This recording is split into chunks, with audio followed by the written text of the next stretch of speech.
നമസ്കാരം. Gift Nifty നൽകുന്ന സൂചന പ്രകാരം ഇന്നത്തെ ട്രേഡിംഗ് സെഷനിൽ ഇന്ത്യൻ മാർക്കറ്റിൽ ഒരു ഫ്ലാറ്റ് ഓപ്പണിംഗ് വേണം നമ്മൾ പ്രതീക്ഷിക്കാൻ. ഗിഫ്റ്റ് നിഫ്റ്റി 24,200-ന് ട്രേഡ് ചെയ്യുന്നത്.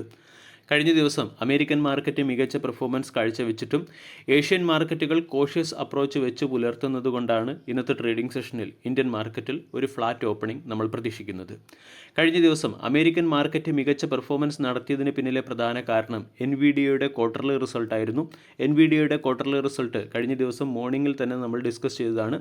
മാർക്കറ്റ് പ്രതീക്ഷിച്ച $92 ബില്യൺ 96.2 ബില്യൺ എന്ന റെക്കോർഡ് വരുമാനം കമ്പനി സ്വന്തമാക്കിയതും കമ്പനി അതിൻ്റെ ഗ്രോത്ത് ഗൈഡൻസ് ഉയർത്തിയതും മൂലം കഴിഞ്ഞ ദിവസം എൻവിഡിയ എന്ന സ്റ്റോക്ക് 9% ഉയരുകയും ഇതിൻ്റെ പശ്ചാത്തലത്തിൽ US ഇൻഡെക്സുകൾ മികച്ച പെർഫോമൻസ് കാഴ്ചവെക്കുകയും ചെയ്തു. നാസ്ഡാക്ക് 1.57%, S&P 0.72% ഉയർന്നു. എന്നിട്ടും ജാക്സൺ ഹോൾ സിമ്പോസിയം നടക്കുന്നതുകൊണ്ടാണ് ഏഷ്യൻ മാർക്കറ്റുകൾ കോഷ്യസ് അപ്രോച്ച് വെച്ച് പുലർത്തുന്നത്. ജപ്പാൻ്റെ ഇൻഡെക്സ് 0.20, ഹോങ്കോങ് ഇൻഡെക്സ് 0.34% ഇടിഞ്ഞാണ് ട്രേഡ് ചെയ്യുന്നത്. ഏഷ്യൻ മാർക്കറ്റിൽ ഒരു മിക്സഡ് ട്രെൻഡ് നിലനിൽക്കുന്നതുകൊണ്ട് ഇന്നത്തെ ട്രേഡിംഗ് സെഷനിൽ ഇന്ത്യൻ മാർക്കറ്റിലും ഒരു ഫ്ലാറ്റ് ഓപ്പണിങ്ങും അതിനുശേഷം മിക്സഡ് ട്രെൻഡും അല്ലെങ്കിൽ വോളറ്റിലിറ്റിയും പ്രതീക്ഷിക്കാവുന്നതാണ്. ഇനി ഫോറിൻ ഇൻസ്റ്റിറ്റ്യൂഷണൽ ഇൻവെസ്റ്റർ തുടർച്ചയായി ബൈയിങ് നടത്തി വന്നിരുന്ന ഫോറിൻ ഇൻസ്റ്റിറ്റ്യൂഷണൽ ഇൻവെസ്റ്റർ കഴിഞ്ഞ ദിവസം 298 കോടി രൂപയുടെ നെറ്റ് സെല്ലിംഗ് നടത്തിയപ്പോൾ domestic institutional investor heavy buying നടത്തി. ഇതിൻ്റെ പശ്ചാത്തലത്തിൽ 4,977 കോടി രൂപയുടെ നെറ്റ് ബൈയിങ് ആണ് കഴിഞ്ഞ ദിവസം മാർക്കറ്റിൽ വന്നത്. ഇന്നത്തെ ട്രേഡിംഗ് സെഷനിൽ മാർക്കറ്റിൻ്റെ ശ്രദ്ധയാകർഷിക്കാൻ സാധ്യതയുള്ള ഏറ്റവും പ്രധാന സെക്ടർ ബാങ്കിംഗ് സെക്ടറാണ്. അതിനുള്ള കാരണം കഴിഞ്ഞ ദിവസത്തെ അമേരിക്കൻ മാർക്കറ്റിൽ ലിസ്റ്റഡായ ADRകളുടെ പെർഫോമൻസ് നമ്മൾ അനാലിസിസ് ചെയ്യുകയാണെങ്കിൽ എൻവിഡിയയുടെ ക്വാർട്ടർലി റിസൾട്ടിൻ്റെ പശ്ചാത്തലത്തിൽ IT ADRകൾ പോസിറ്റീവ് സൈഡിൽ ക്ലോസിംഗ് നൽകിയിരുന്നു. ഇതിൻ്റെ ഇമ്പാക്റ്റ് ഇന്നത്തെ ട്രേഡിംഗ് സെഷനിൽ IT സെക്ടറിൽ പ്രതിഫലിക്കാൻ സാധ്യതയുണ്ട്. അതേസമയം HDFC ബാങ്കുമായി ബന്ധപ്പെട്ട അൺസർട്ടനിറ്റിയുടെയും ആശങ്കയുടെയും പശ്ചാത്തലത്തിൽ HDFC ബാങ്കിൻ്റെ ADR 3% ഇടിഞ്ഞു. HDFC ബാങ്കിൻ്റെ ADR 3% ഇടിഞ്ഞതുകൊണ്ട് ഇന്നത്തെ ട്രേഡിംഗ് സെഷനിലും HDFC ബാങ്ക് ഇടിയാനുള്ള സാധ്യത കൂടുതലാണ്, അല്ലെങ്കിൽ ഗ്യാപ് ഡൗൺ ഓപ്പണിംഗ് വരാനുള്ള സാധ്യത കൂടുതലാണ്. HDFC ബാങ്കിൻ്റെ ADR ഇടിഞ്ഞതിന് പിന്നിൽ പ്രധാനമായും 2 കാരണങ്ങളാണുള്ളത്. ഒന്നാമത്തേത് HDFC ബാങ്കിൻ്റെ ലീഡർഷിപ്പുമായി ബന്ധപ്പെട്ടതാണ്. HDFC ബാങ്കിൻ്റെ ഇപ്പോഴത്തെ CEOയുടെ കാലാവധി ഒക്ടോബർ 26 അവസാനിക്കുകയാണ്. എന്നാൽ ഇപ്പോഴുള്ള CEOയ്ക്ക് കാലാവധി നീട്ടി നൽകുമോ അല്ലെങ്കിൽ പുതിയ CEOയെ നിയമിക്കുമോ എന്നുള്ള കാര്യത്തിലൊന്നും ബാങ്കോ മാനേജ്മെൻറ്റോ ഇതുവരെയും വ്യക്തത വരുത്തിയിട്ടില്ല. ഈ വ്യക്തതക്കുറവ് ഒരു അനിശ്ചിതത്വത്തിനും ആശങ്കയ്ക്കും കാരണമായിട്ടുണ്ട്. ഇതിൻ്റെ പശ്ചാത്തലത്തിൽ HDFC ബാങ്ക് കഴിഞ്ഞ ട്രേഡിംഗ് സെഷനിലും നെഗറ്റീവ് ക്ലോസിംഗ് ആണ് നൽകിയത്. കൂടാതെ കഴിഞ്ഞ 2.5 വർഷത്തിനിടയിലെ ഏറ്റവും താഴ്ന്ന നിലയിലാണ് HDFC ബാങ്ക് ട്രേഡ് ചെയ്യുന്നത്. HDFC ബാങ്കിൽ വന്നിരിക്കുന്ന വീക്ക്നെസ് ബാങ്ക് നിഫ്റ്റിയെയും ബാങ്കിംഗ് സെക്ടറിലെ മറ്റ് സ്റ്റോക്കുകളെയും വ്യാപിക്കാൻ സാധ്യതയുണ്ട്. അതുപോലെ തന്നെ ബാങ്കുകൾ നേരിടുന്ന മറ്റൊരു പ്രധാന പ്രശ്നം ലിക്വിഡിറ്റിയുമായി ബന്ധപ്പെട്ട പ്രശ്നമാണ്. ഇവിടെ RBI കൊണ്ടുവന്ന FCNR സ്കീം പ്രകാരം ഇന്ത്യൻ കൊമേഴ്സ്യൽ ബാങ്കുകൾ ജൂൺ 5-നും ഓഗസ്റ്റ് 21-നും ഇടയിൽ വിദേശ കറൻസി നിക്ഷേപങ്ങളിലൂടെ ഏകദേശം $65 ബില്യൺ ഫണ്ട് സമാഹരിച്ചിരുന്നു. ഈ $65 ബില്യൺ ഫണ്ട് ബാങ്കിംഗ് സിസ്റ്റത്തിലെ തന്നെ എൻ്റയർ ലിക്വിഡിറ്റി ഉയർന്നതിന് പിന്നിലെ പ്രധാന കാരണമായി പ്രവർത്തിക്കുകയും ചെയ്യുന്നു.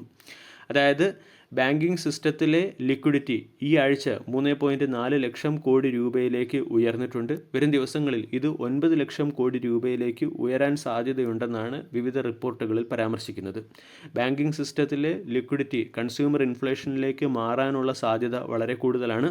കൺസ്യൂമർ ഇൻഫ്ലേഷൻ വർദ്ധിക്കാതിരിക്കുന്നതിന് വേണ്ടി RBI ബാങ്കിംഗ് സിസ്റ്റത്തിലുള്ള ലിക്വിഡിറ്റിയെ അബ്സോർബ് ചെയ്യുന്നതിന് വേണ്ടി വേരിയബിൾ റേറ്റ് റിവേഴ്സ് റിപ്പോ ഓപ്ഷനുകൾ പ്രഖ്യാപിച്ചിരിക്കുകയാണ്. കഴിഞ്ഞ ആഴ്ച 2 ലക്ഷം കോടി രൂപയുടെ വേരിയബിൾ റേറ്റ് റിവേഴ്സ് റിപ്പോ ഓപ്ഷനും അതിനുശേഷം 3 ലക്ഷം കോടി രൂപയുടെ മറ്റൊരു വേരിയബിൾ റേറ്റ് റിവേഴ്സ് റെപ്പോ ഓപ്ഷനും പ്രഖ്യാപിച്ചിട്ടുണ്ട്. ഈ വേരിയബിൾ റേറ്റ് റിവേഴ്സ് റെപ്പോ ഓപ്ഷനുകളാണ് ബാങ്കുകളുടെ പ്രവർത്തനത്തെ പ്രതിസന്ധിയിൽ അല്ലെങ്കിൽ ബാങ്കുകളുടെ പെർഫോമൻസിനെ പ്രതിസന്ധിയിലാക്കുന്നത്. കാരണം ഫോറിൻ കറൻസി ഡെപ്പോസിറ്റ് വഴി അല്ലെങ്കിൽ ഫോറിൻ രാജ്യങ്ങളിൽ ബോണ്ട് ഇഷ്യൂ ചെയ്ത് ബാങ്കുകൾ 6.25 മുതൽ 6.5% ഇൻട്രസ്റ്റ് നൽകിയാണ് പണം ഇന്ത്യയിലേക്ക് കൊണ്ടുവന്നിരിക്കുന്നത്. Reserve bank of India variable reverse repo rate ഓപ്ഷനുകൾ വഴി ബാങ്കുകളിൽ നിന്നും പണം എടുക്കുമ്പോൾ ബാങ്കുകൾക്ക് 5.24% എന്ന കുറഞ്ഞ ഇൻട്രസ്റ്റ് റേറ്റ് മാത്രമാണ് നൽകുന്നത്. അതായത് ഏകദേശം 1% കൂടുതൽ ഇൻട്രസ്റ്റ് ഡിഫറൻസ് ബാങ്കുകൾക്ക് സ്വന്തം കയ്യിൽ നിന്നും പേ ചെയ്യേണ്ടതായിട്ട് വരും. അതോടൊപ്പം തന്നെ ഡോളറിൻ്റെയും രൂപയുടെയും ഇടയിലുള്ള മൂല്യത്തിൻ്റെയും അല്ലെങ്കിൽ വരാൻ പോകുന്ന മൂല്യ തകർച്ചയുടെയും അധിക ബാധ്യത ബാങ്കുകൾക്ക് ഏറ്റെടുക്കേണ്ടതായിട്ട് വരും. ഇതോടൊപ്പം തന്നെ ബാങ്കിങ് സിസ്റ്റത്തിലുള്ള ക്യാഷ് ലിക്വിഡിറ്റി വർദ്ധിക്കുകയാണെങ്കിൽ ഈ ഒരു ക്യാഷ് ലിക്വിഡിറ്റിയെ കൺട്രോൾ ചെയ്യുന്നതിന് വേണ്ടി RBI incremental cash reserve ratio കൊണ്ടുവരുമോ എന്നുള്ള ആശങ്ക കൂടി ബാങ്കിങ് സെക്ടറിനുണ്ട്. ഇതിൻ്റെ ഇമ്പാക്റ്റ് ബാങ്കിങ് സെക്ടറിലും എൻ്റയർ ബാങ്കിങ് സെക്ടറിലെ സ്റ്റോക്കുകളിലും പ്രകടമാണ്. ഇതുമായി ബന്ധപ്പെട്ട ഔദ്യോഗിക അറിയിപ്പുകളൊന്നും RBI നടത്തിയിട്ടില്ല എങ്കിലും അറിയിപ്പ് എപ്പോൾ വേണമെങ്കിലും ഉണ്ടാകാം എന്നുള്ള ഒരു സാധ്യതയിലാണുള്ളത്. ഇതിൻ്റെ പശ്ചാത്തലത്തിൽ ബാങ്ക് നിഫ്റ്റിയും ബാങ്കിങ് സെക്ടറിലെ സ്റ്റോക്കുകളും വരും ദിവസങ്ങളിലും മോശം പെർഫോമൻസ് നടത്താനോ അല്ലെങ്കിൽ സമ്മർദ്ദത്തിലാകാനോ സാധ്യതയുണ്ട്. അതുപോലെ തന്നെ ക്രൂഡ് ഓയിലിൻ്റെ വിലയിലും വർധനവുണ്ടായിട്ടുണ്ട്. ബ്രന്റ് ക്രൂഡിൻ്റെ വില $86 നിന്നും $89 ഉയരുകയും ചെയ്തു.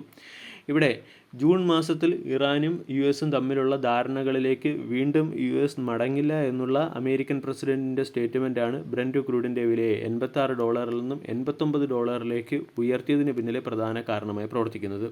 അതുപോലെ തന്നെ ഗ്ലോബൽ മാർക്കറ്റിനെ സംബന്ധിക്കുന്ന മറ്റൊരു ആശങ്ക ജാക്സൺ ഹോൾ സിമ്പോസിയവുമായി ബന്ധപ്പെട്ടതാണ്. ജാക്സൺ ഹോൾ സിമ്പോസിയം നടക്കുകയാണ്. ഇന്ന് രാത്രി ഫെഡ് ചെയർമാൻ്റെ ജാക്സൺ ഹോൾ സിമ്പോസിയം പ്രസംഗം വരും. ഈ പ്രസംഗത്തെയും മാർക്കറ്റ് വളരെയധികം ആകാംക്ഷയോടുകൂടിയാണ് കാത്തിരിക്കുന്നത്. കാരണം US ഫെഡ് റിസർവ് അംഗങ്ങൾ കർശനമായ ഇൻട്രസ്റ്റ് റേറ്റ് ഹൈക്കിന് അനുകൂലമായ തീരുമാനമാണ് എടുക്കുന്നത്. ഇത് ഇൻട്രസ്റ്റ് റേറ്റ് ഹൈക്കിലേക്ക് നീങ്ങുമോ എന്നുള്ള ആശങ്കയും മാർക്കറ്റിൽ പ്രകടമാണ്. അതുപോലെ തന്നെ ഇനി നിഫ്റ്റിയുടെ ടെക്നിക്കൽ ലെവൽ നമ്മൾ പരിശോധിക്കുകയാണെങ്കിലും വീക്ക്നെസ് പ്രകടമാണ്. കഴിഞ്ഞ ട്രേഡിംഗ് സെഷനിലും നിഫ്റ്റി 24,300 എന്ന റെസിസ്റ്റൻസ് സോണിനെ ടെസ്റ്റ് ചെയ്തെങ്കിലും പിന്നീട് സസ്റ്റെയിൻ ചെയ്യാതെ വീണ്ടും 24,000 എന്ന ലെവലിലേക്ക് എത്തി. തുടർച്ചയായി 24,000 എന്ന സപ്പോർട്ടിനെ നഷ്ടപ്പെടുത്തുകയും 24,000 എന്ന സപ്പോർട്ടിനെ ടെസ്റ്റ് ചെയ്യുകയും ഡെയിലി ക്യാൻഡിലിൽ ഒരു റെഡ് ക്യാൻഡിൽ ഫോം ചെയ്യുകയും ചെയ്ത സാഹചര്യത്തിൽ 24,000 എന്ന സപ്പോർട്ട് നഷ്ടമാകാനുള്ള സാധ്യതയുണ്ട്. ഏതെങ്കിലും കാരണവശാൽ 24,000 എന്ന സപ്പോർട്ട് നഷ്ടമായാൽ 23,800, 23,750 തുടങ്ങിയ ലെവലുകളായിരിക്കും അടുത്ത സപ്പോർട്ടായി പ്രവർത്തിക്കുക. അതേസമയം 24,250, 24,300 തുടങ്ങിയ ലെവലുകൾ റെസിസ്റ്റൻസ് ആയും പ്രവർത്തിക്കും. ഇനി ഇന്നത്തെ ട്രേഡിംഗ് സെഷനിൽ സ്റ്റോക്ക് സ്പെസിഫിക് ആക്ഷൻ വരാൻ സാധ്യതയുള്ള ചില സ്റ്റോക്കുകളെ കൂടി പരിചയപ്പെടാം. ഒന്നാമത്തേത് വിപ്രോ, ജെമിനി എൻ്റർപ്രൈസസ്, അജൻറ്റിക് AI എന്നീ സംരംഭങ്ങളിൽ ഗൂഗിൾ ക്ലൗഡുമായി ചേർന്ന് പ്രവർത്തിക്കാൻ തീരുമാനിച്ചിട്ടുണ്ട്. രണ്ടാമത്തേത് LIC, ബജാജ് ഫിനാൻസ് ഇഷ്യൂ ചെയ്ത 5,000 കോടി രൂപയുടെ NCD അതായത് non convertible debenture LIC subscribe ചെയ്തിട്ടുണ്ട്. ഇതിൻ്റെ പശ്ചാത്തലത്തിൽ LIC എന്ന സ്റ്റോക്കിനെ ശ്രദ്ധിക്കാവുന്നതാണ്. Corporate announcement point of view great eastern shipping എന്ന സ്റ്റോക്കിനെയും ശ്രദ്ധിക്കാം. കമ്പനി ബൈബാക്ക് കൊണ്ടുവന്നു. 1,530 രൂപ പെർ ഷെയർ എന്ന റേറ്റിലാണ് കമ്പനി ഇഷ്യൂ ചെയ്ത ഷെയറുകൾ ഏകദേശം 58.8 ലക്ഷം ഷെയറുകൾ തിരിച്ചെടുക്കുന്നത്. ടെക്സ്മാക്കോ റെയിൽ ആൻഡ് എഞ്ചിനീയറിംഗ് എന്ന കമ്പനി ഒരു ജർമ്മൻ കമ്പനിയുമായി സഹകരിച്ച് റെയിൽവേ വീൽ സെറ്റ്, ആക്സിൽസ് എന്നിവ മാനുഫാക്ചർ ചെയ്യാൻ തീരുമാനിച്ചിട്ടുണ്ട്. അതുപോലെ തന്നെ LIC ഹൗസിംഗ് ഫിനാൻസ് എന്ന സ്റ്റോക്കും മാർക്കറ്റിൻ്റെ ശ്രദ്ധയാകർഷിച്ചേക്കും. LIC ഹൗസിംഗ് ഫിനാൻസിൻ്റെ പേഴ്സണൽ ഗ്യാരണ്ടർ സുഭാഷ് ചന്ദ്രയ്ക്കെതിരെ നടക്കുന്ന ഇൻസോൾവൻസി കമ്പനിയുടെ പ്രവർത്തനങ്ങളെ ബാധിക്കില്ല എന്നുള്ളൊരു കുറിപ്പ് LIC ഹൗസിംഗ് ഫിനാൻസ് പുറത്തുവിട്ടിട്ടുണ്ട്. തേജസ് നെറ്റ്വർക്ക് TCSന് RIN എക്യുപ്മെൻറ്റ് സപ്ലൈ ചെയ്യുന്നതിന് വേണ്ടി 1,537 കോടി രൂപയുടെ ഓർഡർ TCSൽ നിന്ന് ലഭിച്ചിട്ടുണ്ട്. ഇതിൻ്റെ പശ്ചാത്തലത്തിൽ തേജസ് നെറ്റ്വർക്ക് എന്ന സ്റ്റോക്കിനെ ശ്രദ്ധിക്കാവുന്നതാണ്. ഹിന്ദുസ്ഥാൻ കോപ്പർ 500 കോടി രൂപ നോൺ കൺവെർട്ടബിൾ ഡിബഞ്ചർ വഴി ഫണ്ട് റൈസ് ചെയ്യാൻ തീരുമാനിച്ചു. ഹീറോ മോട്ടോർ കോർപ്പ് ഏഥർ എനർജിയുടെ 32.8% സ്റ്റേക്കുകൾ